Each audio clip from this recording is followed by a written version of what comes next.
우리 마음이라는 게요, 생각보다 우리말을 참 안 듣죠. 오히려 막 통제하려고 할수록 더 반대로 엇나갈 때가 많잖아요. 자, 오늘은 우리도 모르게 우리 마음을 조종하고 있는 이 숨겨진 규칙들에 대해서 한번 제대로 파헤쳐 보겠습니다. 준비되셨나요?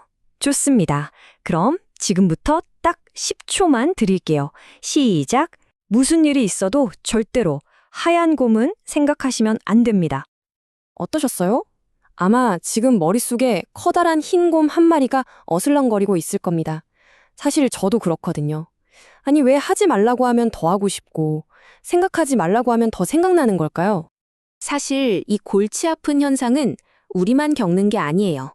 아주 오래전 데무노 도스토옙스키도 자신의 책에서 이 기이한 정신현상에 대해 정확히 짚어냈었죠. 심리학에서는 바로 이 현상을 흰곰 문제라고 부릅니다. 핵심은 정말 간단해요. 우리 뇌는 뭐뭐 하지 마라는 부정적인 명령을 잘 처리하지 못한다는 거예요. 이걸 아주 재밌는 실험으로 증명한 사람이 있습니다. 바로 데니얼 웨그너의 실험인데요. 이게 정말 흥미롭습니다. 참가자들한테 흰곰을 생각하지 말라고 했더니 어떻게 됐을까요? 방안이 그냥 벨소리로 가득 찼다는 거예요. 무언가를 억지로 생각 안 하려고 하면 우리 뇌는 오히려 내가 그걸 생각 안 하고 있나 하고 계속 감시하게 됩니다. 그러면서 그 대상을 더 자주 떠올리게 되는 거죠. 이걸 사고 억제의 역설이라고 불러요. 근데 이게 그냥 흰곰 이야기로 끝나면 재미없죠. 이게 왜 중요하냐면요. 아, 난 왜 이것밖에 안 되지? 같은 부정적인 생각을 억지로 지우려고 애쓰면 오히려 그 생각의 늪에 더 깊이 빠지게 된다는 겁니다. 실제로 한 연구에서는요, 부정적인 생각을 억누르려고 한 그룹이 그렇지 않은 그룹보다 더 불안해하고 우울감도 더 느끼고 자존감까지 낮아졌다고 해요. 이렇게 생각을 억누르려는 시도가 오히려 역효과를 내는 것처럼 우리가 우리 마음에 대해 흔히 잘못 알고 있는 것들이 꽤 많습니다. 지금부터 우리 머릿속에 단단히 자리 잡은 대표적인 미신 3가지를 한번 깨부숴 보겠습니다. 자, 그 첫 번째는 바로 창의력에 대한 겁니다. 전설적인 음악 프로듀서 릭 루빈이 한 말입니다. 우리는 흔히 창의력 하면 막 고독한 천재가 혼자 골방에서 유레카를 외치는 장면을 떠올리잖아요. 하지만 사실 모든 창조적인 작업은 거대한 협업의 결과물이라는 거죠. 과거의 아이디어들, 내 주변 사람들, 심지어 내가 사용하는 도구까지 모든 게 협업의 일부라는 겁니다. 심리학자 데니엘 골맨은 창의성이 그냥 영감을 기다리는 막연한 과정이 아니라고 말합니다. 여기 보시는 것처럼 아주 체계적인 단계가 있다는 거죠. 먼저 문제를 명확히 정의하고 그 문제에 완전히 푹 빠져서 몰입했다가 어느 순간 일부러라도 잠시 잊고 휴식을 취하는 거예요. 바로 그때 통찰이 찾아오고 그 해결책을 실행에 옮기는 거죠. 이건 천재의 번뜩임이 아니라 누구나 연습할 수 있는 기술이라는 뜻입니다. 자, 창의력처럼 우리가 일에서 느끼는 의미에 대해서도 비슷한 오해를 하곤 합니다. 우리는 종종 일의 의미라는 게 아주 원대한 목표나 대단한 성과에서 온다고 생각하잖아요. 과연 정말 그럴까요? 행동경제학자 댄 에리얼리의 연구에 나오는 실제 이야기입니다. 한번 상상해 보세요. 여러분이 2년 동안 정말 모든 걸 바쳐서 획기적인 프로젝트를 진행했어요. 팀원들 모두 엄청난 자부심을 느끼고 있었죠.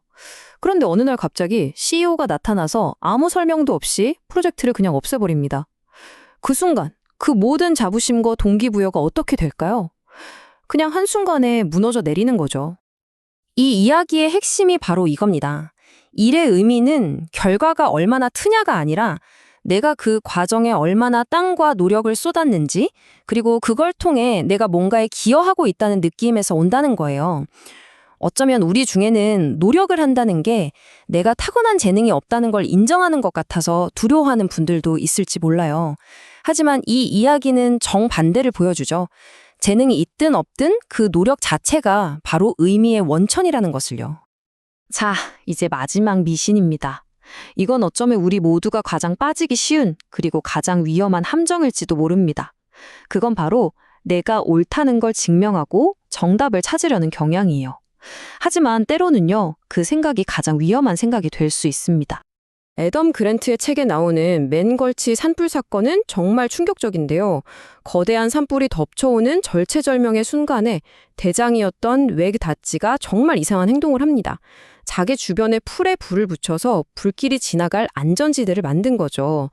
동료들은 그를 미쳤다고 생각하면서 원래 알던 방식대로 도망쳤지만 결국 자신의 기존 믿음을 버리고 다시 생각한 닷지만이 살아남았습니다.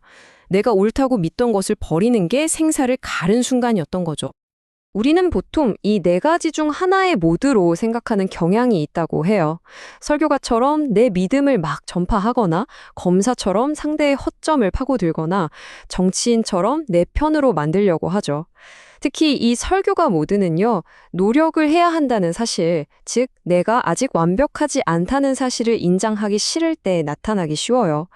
그래서 새로운 걸 탐구하는 대신 이미 내가 안다고 생각하는 걸 설교하게 되는 거죠. 하지만 가장 발전적인 태도는 바로 이 과학자 모드입니다.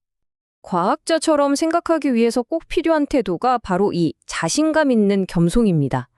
이게 정말 멋진 말인데요. 내가 지금 틀렸을 수도 있다는 걸 인정하는 겸손함과 동시에 나는 충분히 배우고 해결할 능력이 있다는 자신감을 함께 갖는 거죠. 그리고 이런 사고방식은 그냥 좋은 말이 아니라 실제로 돈을 벌어다 줍니다. 보세요. 이탈리아의 스타트업 창업가들을 대상으로 실험을 했더니 과학적 사고 훈련을 받은 그룹이 그렇지 않은 그룹보다 수익이 훨씬 더 높았어요. 자신의 사업 전략을 절대적인 진리가 아니라 하나의 가설로 보고 끊임없이 실험하고 수정해 나간 결과입니다. 자, 그럼 오늘 우리가 나눈 이 모든 이야기들을 꿰뚫는 핵심 메시지는 과연 뭘까요? 우리 마음을 좀 더 현명하게 설계하기 위한 핵심들을 정리하면서 마무리해 보겠습니다. 자꾸 흰곰을 떠올린다거나 내가 옳다고 고집하는 경향 같은 것들은 우리 마음의 결함이나 버그가 아닙니다. 그냥 우리 뇌의 기본 설정값 같은 아주 자연스러운 패턴이죠. 중요한 건 이 패턴을 미워하거나 억지로 싸우는 게 아니라 내 마음이 원래 이렇게 작동하는구나 하고 이해하고 그걸 현명하게 활용하는 법을 배우는 겁니다. 오늘 우리가 함께 파헤쳐본 네 가지 핵심 규칙입니다.